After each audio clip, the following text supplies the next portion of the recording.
Along this road, all the residents, they all left. Everyone sold up. Michel used to live here too, just behind the seawall in La Faute-sur-Mer, western France. Then one night last year, while he was asleep with his wife and 3 children, the house was suddenly inundated with what seemed like a tidal wave of water. 12 months later, he still has flashbacks of getting his family to safety. I've had insomnia ever since.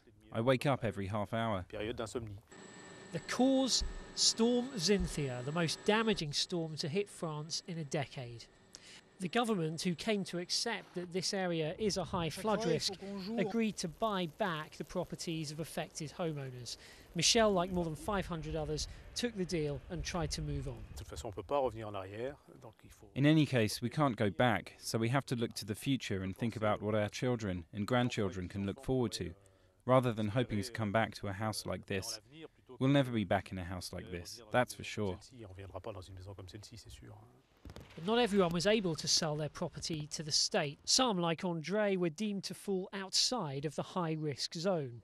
She and her husband have had to rebuild their house from scratch, but the community spirit can't be put back together so easily.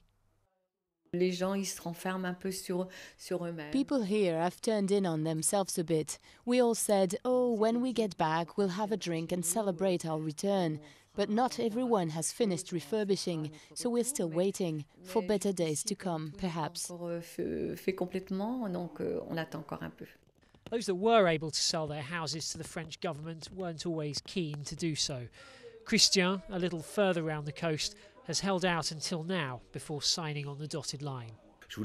I didn't want to end up like Robinson Crusoe, all alone in the middle of an island, with houses that are going to be destroyed, not knowing who will look after the land and cut back the brambles. There are still a few Robinson Crusoes left, though. Of nearly 600 homeowners in the affected area, 79 refused to sell.